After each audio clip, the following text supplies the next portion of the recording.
आज हम शिव महापुराण का पहला संहिता विद्वेश्वर संहिता का दूसरा भाग पढ़ेंगे। शिव पुराण का परिचय। सूत जी कहते हैं, साधु महात्माओं, आपने बहुत अच्छी बात पूछी है। आपका यह प्रश्न तीनों लोकों का हित करने वाला है। मैं गुरुदेव व्यास का स्मरण करके आप लोगों के स्नेहवश इस विषय का वर्णन करूंगा। आप आदर पूर्वक सुने। सबसे उत्तम जो शिव पुराण है वह वेदांत का सार सर्वस्व है तथा वक्ता और श्रोता का समस्त पाप राशियों से उद्धार करने वाला है। इतना ही नहीं, वह परलोक में परमार्थ वस्तु को देने वाला है। कली की कल्मश राशि का विनाश करने वाला है। उसमें भगवान शिव के उत्तम यश का वर्णन है। ब्राह्मणों, धर्म, अर्थ, काम और मोक्ष, इन चारों पुरुषार्थों को देने वाला वह पुराण सदा ही अपने प्रभाव की दृष्टि से वृद्धि या विस्तार को प्राप्त हो रहा है। विप्रवरों, उस सर्वोत्तम शिव पुराण के अध्ययन मात्र से वे कलयुग के पापासक्त जीव श्रेष्ठतम गति को प्राप्त हो जाएंगे। कलयुग के महान उत्पात तभी तक जगत में निर्भय होकर विचरेंगे जब तक यहाँ शिव पुराण का उदय नहीं होगा। उसे वेद के तुल्य माना गया है। इस वेद कल्प पुराण का सबसे पहले भगवान शिव ने ही प्रणयन किया है।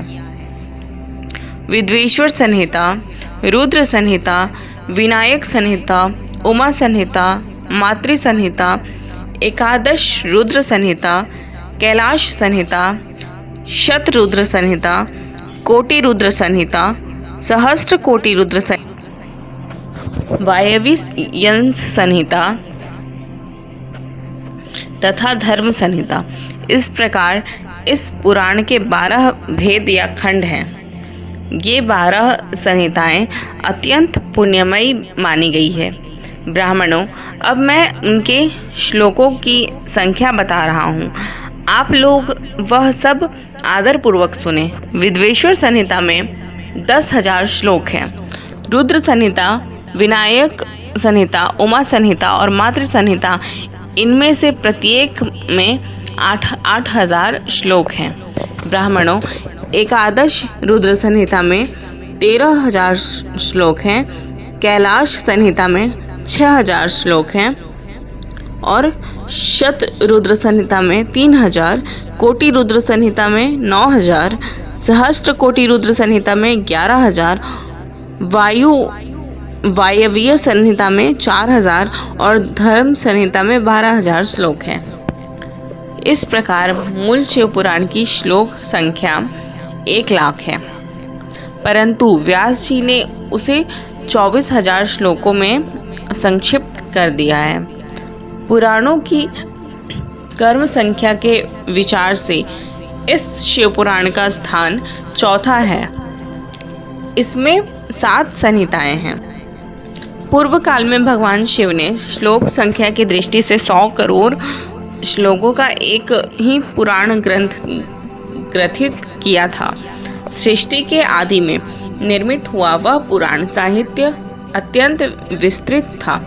फिर द्वापर आदि युगों में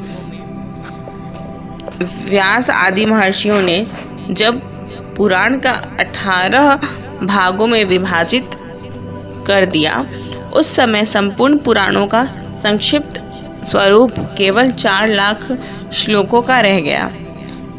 उस समय उन्होंने शिव पुराण का 24,000 श्लोकों में प्रतिपादन किया। यही इसके श्लोकों की संख्या है। यह वेद तुल्य पुराण 7 संहिताओं में बांटा गया है। इसकी पहली संहिता का नाम विद्वेश्वर संहिता है। दूसरी रुद्र संहिता समझनी चाहिए। तीसरी का नाम शतरुद्र संहिता, चौथी का कोटि रुद्र संहिता, पांचवी का उमा संहिता, छठी का कैलाश संहिता और सातवीं का नाम वायवीय संहिता है। इस प्रकार ये 7 संहिताएं मानी गई हैं।